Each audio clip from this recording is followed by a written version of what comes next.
we would just starve to death, if we just follow this line of thinking to its nth degree, without, violence or whatever, do you think that he would just let us starve and go without water and food and whatever if we're following his line of thinking where he said, be fruitful and multiply?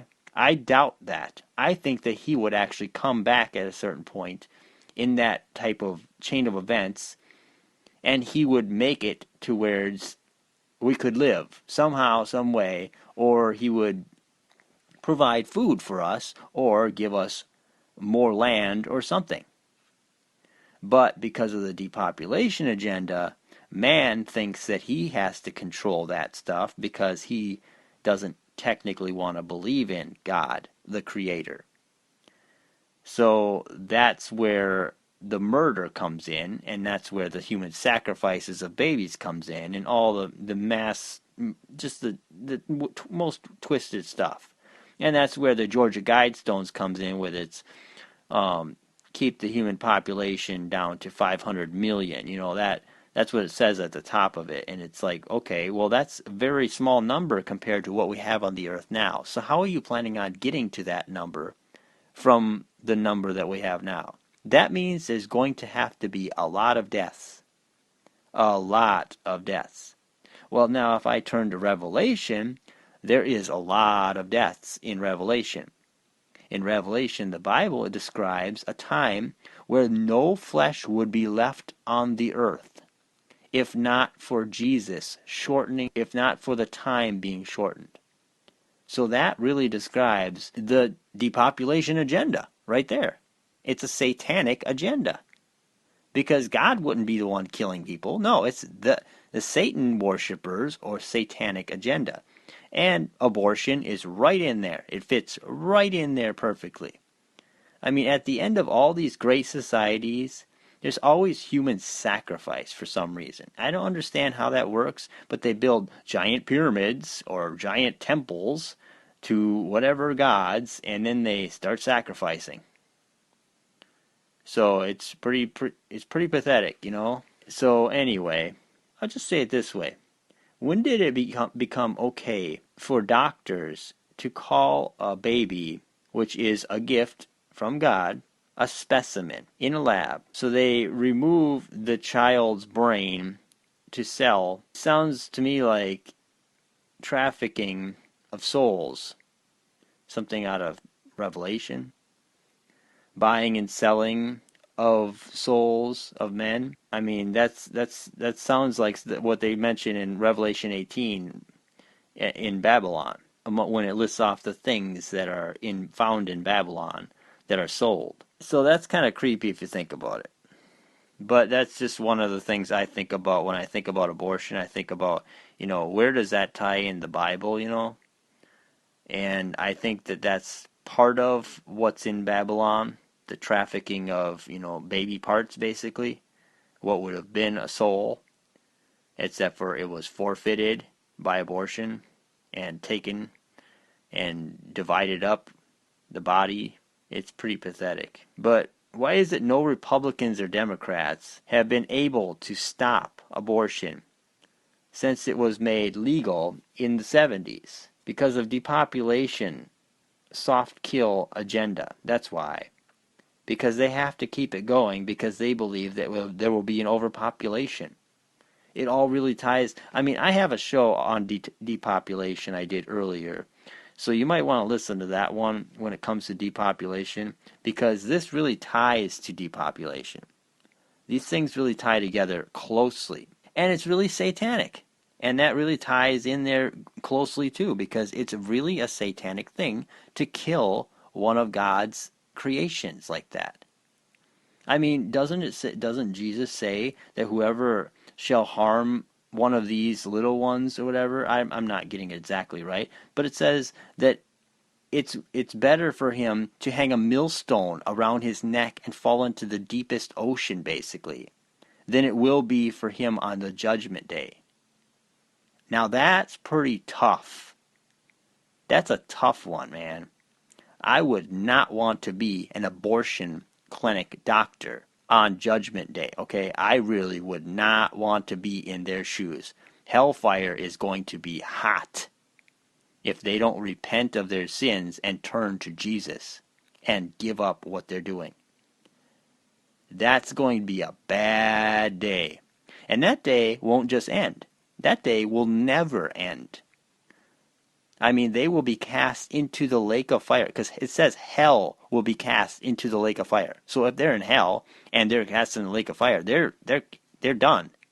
They're going to sit in the lake of fire forever and burn, along with their Lord, the Antichrist, and Satan, you know. But anyway, it's just I think about this stuff when I think about abortion. It really hurts me inside. It really disturbs me. It just makes me want to cry when I think about these children, all these poor little babies.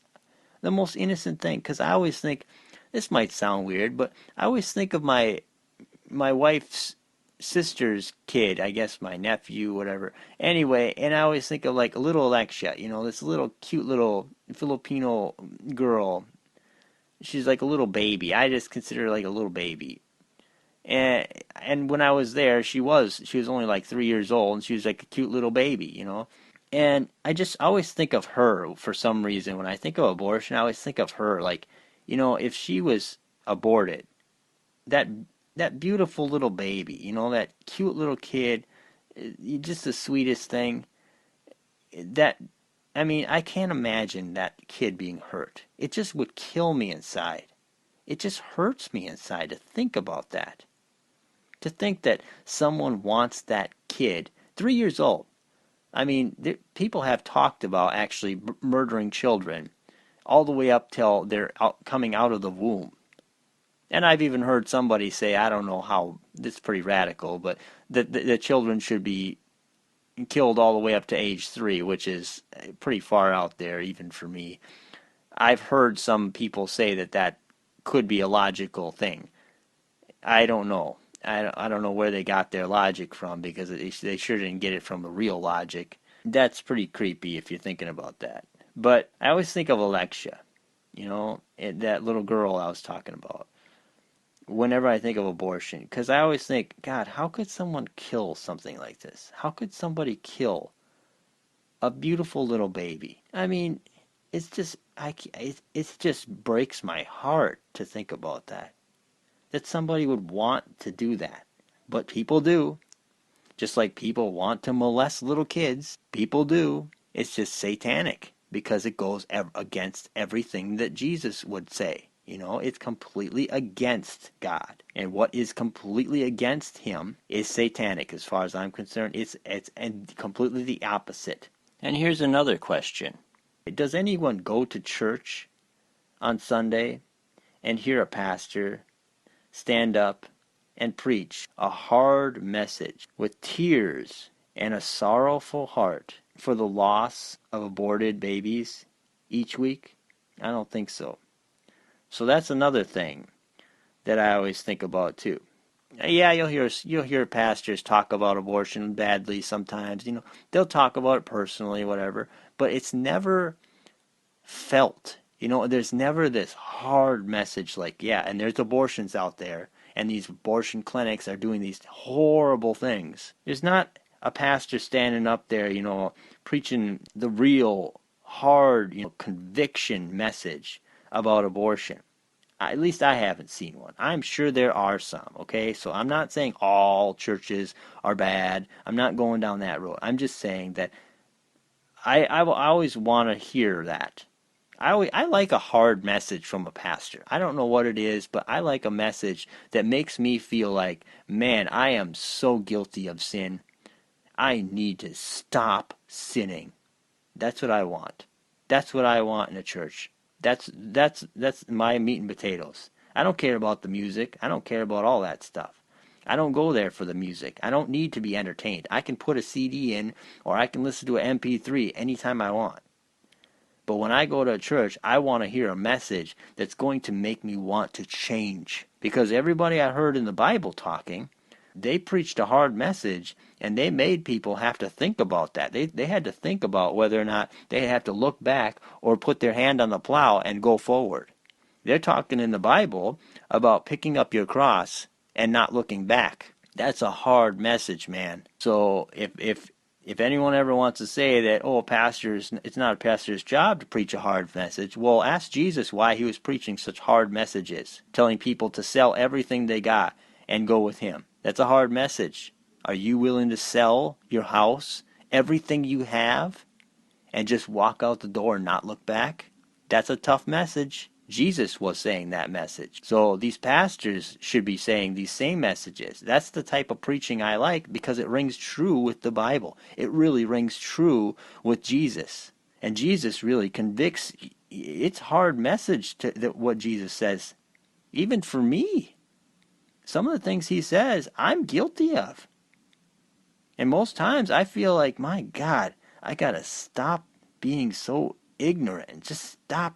I just constantly think, God, I need to stop sinning. There's certain things you do in your life, even if they're not very big things. You tell somebody, a small little white lie, about just to make them feel better. You're being fake. It's still a lie. That type of stuff. So that was just another little thought I had. I always wonder, where's the pastors they're preaching the message about abortion and stuff? They need to be preaching a hard message about that, and about, standing up, and about how persecution is going to come. Persecution's already started in America. I mean, look around. No one could tell what sex they are now, because it's offensive to talk about what sex you're born as, male or female. Well, we can't tell for sure. We gotta let them decide for themselves. We can't even figure out what bathroom's right anymore. How messed up is that? We got a president leading our nation right into hell, quite literally. If you followed his logic, you would go to hell. So think about that. It's going to become very clear very soon that Christians are going to have to choose to follow God's rules or follow man's rules. There's not going to be a gray line anymore. There's going to be right or wrong. Choose now. And that's where it's going to be. You're probably going to have to give up your house. You're probably going to have to give up your cars. I don't know. But I'm just saying that that's a hard message. But that's basically what the Bible talks about. Persecution has already started in America. For me, I honestly feel terrible, because I feel like I need to get out of this country. I need to leave now more than ever. I feel it. I could feel it. It's just screaming in me every day. Me and my wife talk about this. We have disagreements on it because we don't know what the right answer is. And I just want to go to the Philippines to, live there, or get away from this, but I don't know if I'll get away from it there either. Sounds to me like China's going to own the Philippines soon, and I know they're not really proud of being Christian. There's a lot of Christians in China, but they're persecuted. The real ones, anyway. So these are just real world subjects, and abortion really is like a top one in the world today that people need to really look into.